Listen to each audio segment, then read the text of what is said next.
Hello guys, you're welcome back to my channel. This is Sim and Stitches again. Alright, so on today's tutorial we are going to be learning how to sew a trouser. You remember the last time we learned how to draft a pattern for a trouser, palazzo trouser. So that is what we are sewing today. So you go ahead and cut out your fabric using your drafted pattern, and then you go to your sewing machine and join the front pattern first. The front piece, you're going to join the middle of the front piece. After that, you join the middle of the back piece as well, and then you take it to your ironing board and iron out the seam. You iron it flat. All right, so after doing that, you're going to be placing the front and the back right side facing each other. You place them together from the crotch of the back. You pin it with the crotch of the front, and also the waist of the back, you pin it with the waist of the front. Now this is what you are going to be doing first. So the next thing you do now is to sew the inner thigh. So you are going to be sewing the inner thigh first.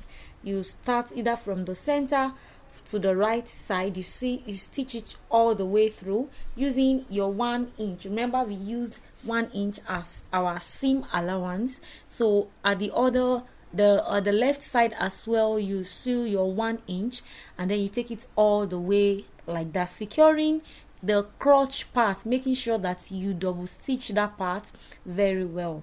So after that, then you can now go ahead and do your side, either the right or the left side. So you choose the side that you want to attach the zip on. So the other side that you are not attaching the zip, you go ahead and stitch it, stitching it with the same 1 inch that we used as our seam allowance. So you stitch it from the waist down to the length of the trouser. So now on the other part where we are going to be attaching your zip, go ahead and attach your zip. I'm using an invisible zipper, so you go ahead and attach. I'm going to be making a video soon on the types of zippers that we have and how to attach them, the easiest and most convenient ways to attach the zippers.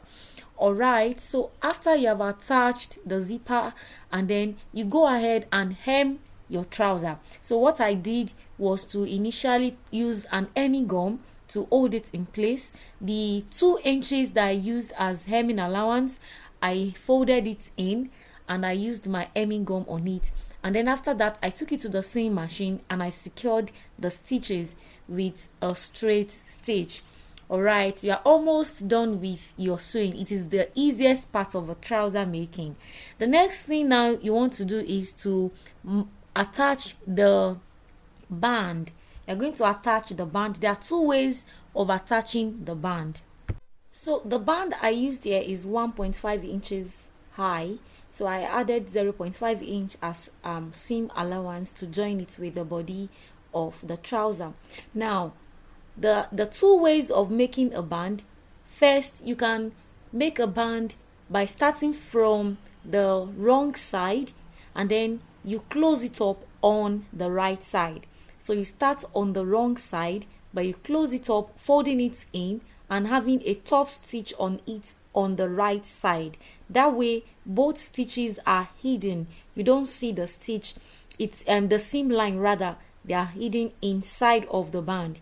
Now the second way you place your band on the trouser from the front, you place it right side facing each other, and then you just stitch it with your 0.5 inch that you have added. So that one is easy and straightforward. So but you have to make sure that by the time you are done stitching, you overlock the hemline of the band so that it would give you a neat finishing.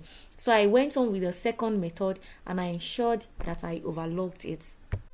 So you go ahead and overlock all your seam lines, ensuring that they are well done and neat, so that the grain of your fabric will not be losing and it won't be rough. It's very good to overlock your cloth when you're done sewing.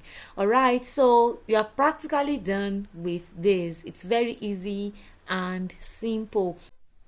So the next thing you want to do now is to iron out your clothes. So you are done with the sewing. So you ensure that you iron out the part that needs to be ironed, the line, the seam line, iron it properly. You can go ahead and use a steamed iron. A steam pressed iron is really good when working with this. All right, so you carefully iron it out, iron the seam lines, iron the sides, the middle, and the band. And then you can also iron it, giving it a pattern along the dart line, even though we did not add darts to this trouser. So you iron it to give it that that box shape, or I don't know, they call it gator. So you can just do that on it if you want. And there you are done with your trouser. I hope you enjoyed watching this video. I hope you find it helpful. Thank you very much for watching. Please subscribe to my channel. Kindly share this video, like this video. I'll see you guys in the next one.